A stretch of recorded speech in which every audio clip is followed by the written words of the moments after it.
Hi, I'm Tim Reagan, and today's talk is about how to get increased organizational performance and agility through designing what I refer to as a blended workforce. Now, I'm going to turn off my video for the duration of this talk so that you're not distracted by me, and I'll come back on at the end. Okay, I first started sharing this message a few years back to a room full of 250 HR professionals at an event called Disrupt HR.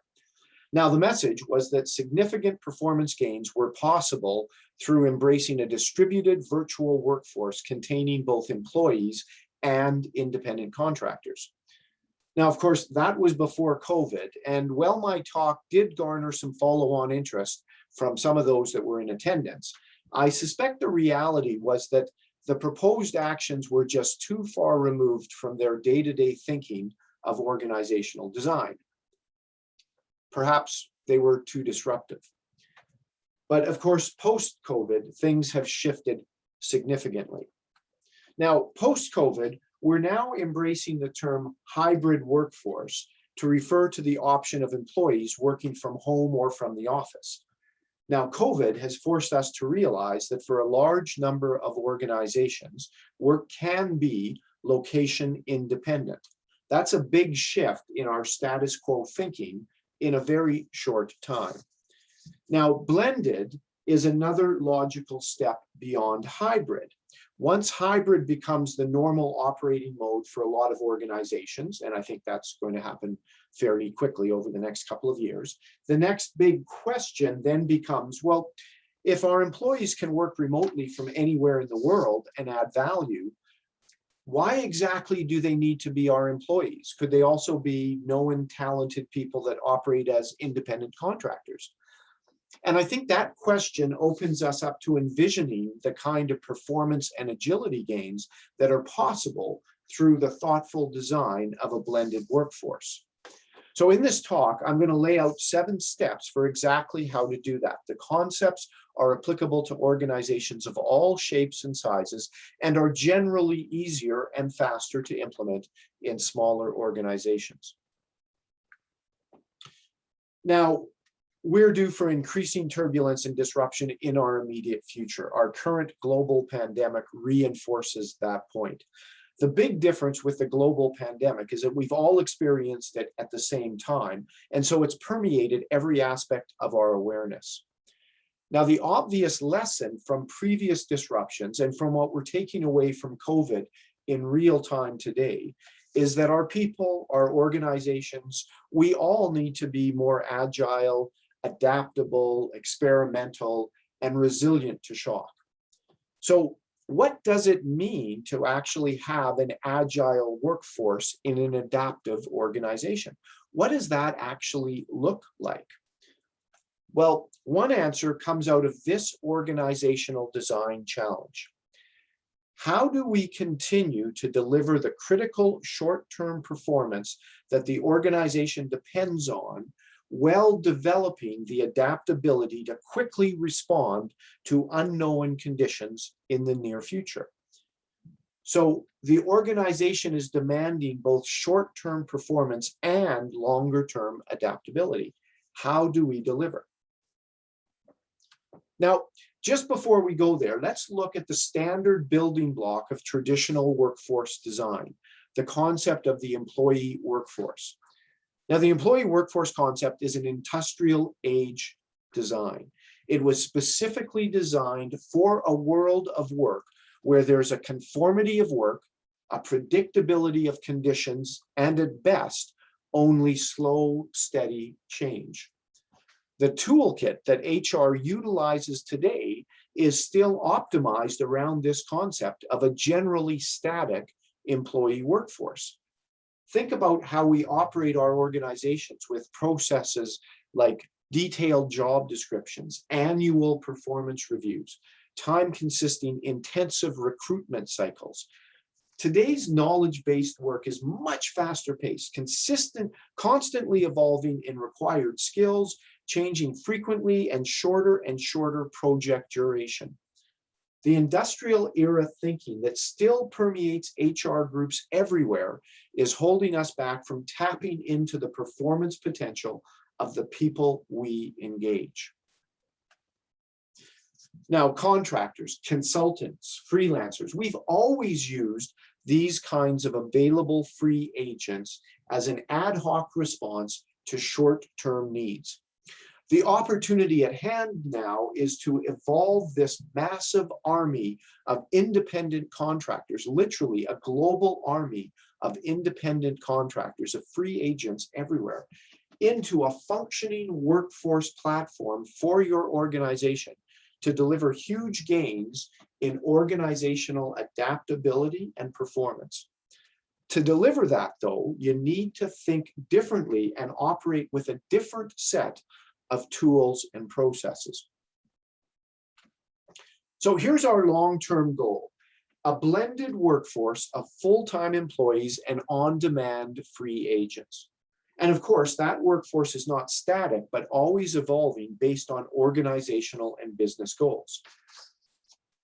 So key to our design is also knowing when and where to use one type of resource versus the other, and knowing how to gracefully switch between them.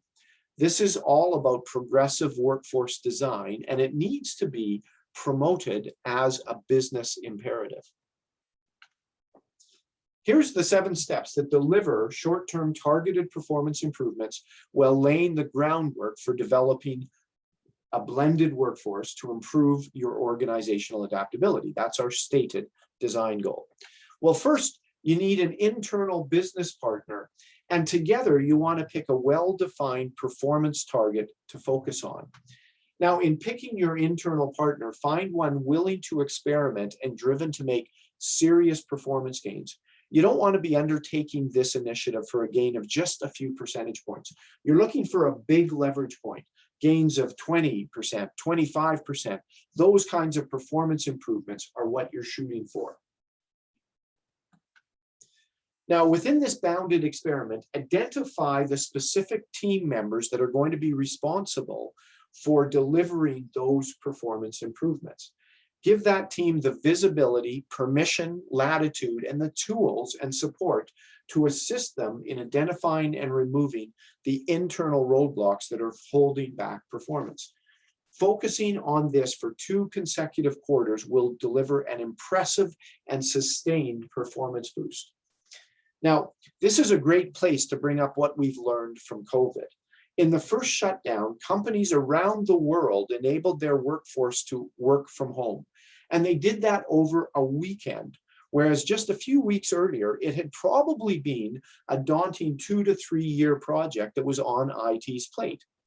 And the lesson is that when there is a need, when there is a real need, we can move fast and generate dramatic results. So imagine unleashing that kind of focused urgency in this performance turbocharging initiative. Imagine what's possible. Now, there's not time to go into the nitty-gritty details of the turbocharging process in my talk today.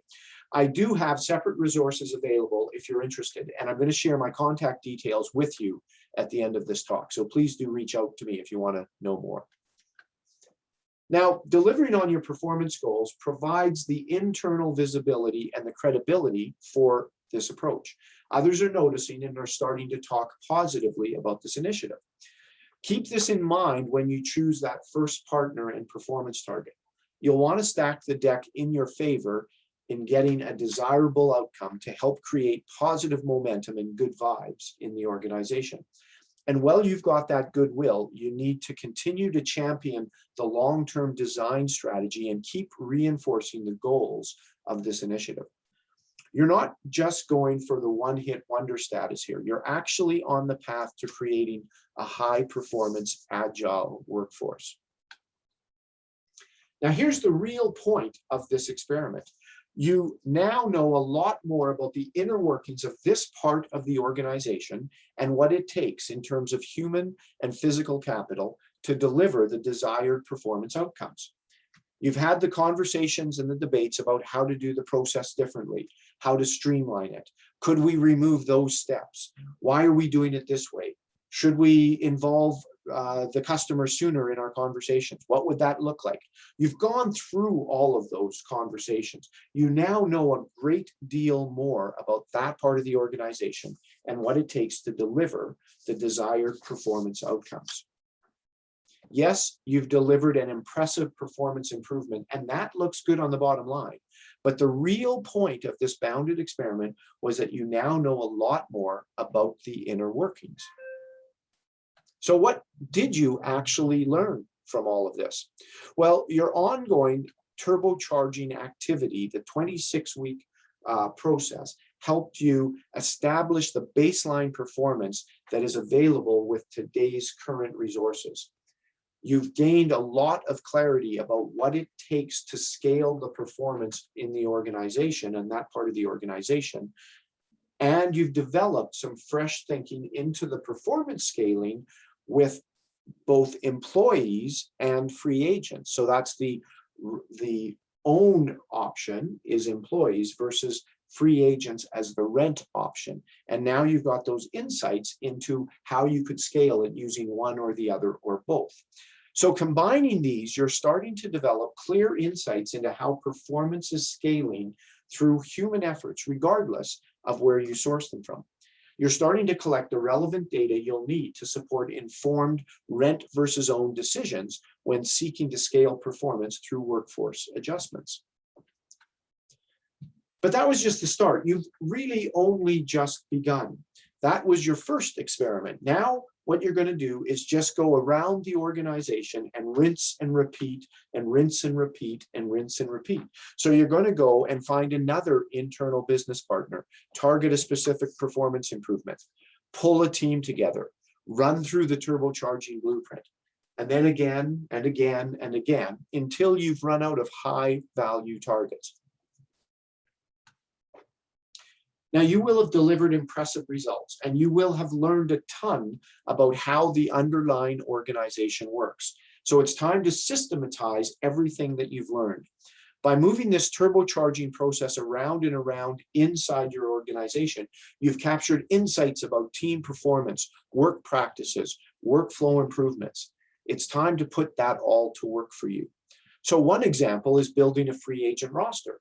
Your listing of pre-qualified, trusted contractors who can drop in on short notice and hit the ground running, helping your organizations to move faster and get more accomplished more quickly. So where does this all lead to? Well, you've now developed the deep insights into effectively leveraging a free agent workforce as a performance overlay to your employee workforce. And you have a toolkit for helping the leadership design and implement powerful adaptive strategies enabled through a blended workforce. Here's the goal: to be able to effectively dial up and dial down different parts of your blended workforce to more quickly match the business requirements. There are advantages and disadvantages to both hiring employees and renting contractors, and it depends greatly on the specifics of the situation. So being able to easily shift between modes helps the organization become more adaptive. Now, with COVID, we've taken a huge step forward on this path. With a huge number of people now working from home, there is less and less to distinguish an employee from an independent contractor. We're all at the end of a video conference call these days, and whether you're working full-time for that company or just helping out on a specific initiative, it all looks the same on video calls. So fast forward a few years, and you're starting to put this into play in your organization in a serious way, and you're now able to rapidly engage and disengage these highly qualified free agents within this blended workforce. And that's becoming a real routine strategic response to the organization's continual need for adaptability. Now imagine how differently your organization might have responded going into COVID with this kind of rapid deployment talent network. Depending on your own particular circumstances, you could have dialed up or dialed down resources much more rapidly and with, I expect, much less disruption and heartache. It is not the strongest of the species that survives, nor the most intelligent that survives. It is the one that is most adaptable to change. Charles Darwin, sorry. Now, we all know this quote well, I'm sure. And it applies, as it applies to organizations and our work environment, I think there's a lot of disruptive change ahead of us. That's how I started this talk. So designing more adaptability into our organization should be a top priority item everywhere today. And I suspect that COVID has reinforced that notion. I offer up this blueprint in the hope that it will be useful to you. Now, the basic approach that I outlined here has some critical advantages for when we do get serious about designing in adaptability. First, it's not disruptive to the organization. It also delivers immediate performance gains, and longer term, it designs in much greater organizational adaptability. Now, COVID forced us to break our deeply ingrained bias that work is dependent on location. We now understand that in the knowledge economy especially, work can be done from anywhere. The next great step is leveraging the insight that work can also be independent of employee. We can get good value out of employees and non-employees alike. It's all in the blend. And there's a lot more non-employees than there are employees. Tapping into that free agent global talent cloud seems like a very obvious thing to do. Of course, sometimes the obvious things to do are not the reasonable things to do. And so I'll end with this favorite quote of mine by George Bernard Shaw. The reasonable man adapts himself to the world. The unreasonable one persists in trying to adapt the world to himself. Therefore, all progress depends on the unreasonable man. Now, reasonable or not, I believe that it is the future, because with a blended workforce, you have many more levers of control over both your cost structure and how you engage and manage talent, providing huge adaptability in disruptive times. So I will persist in being unreasonable.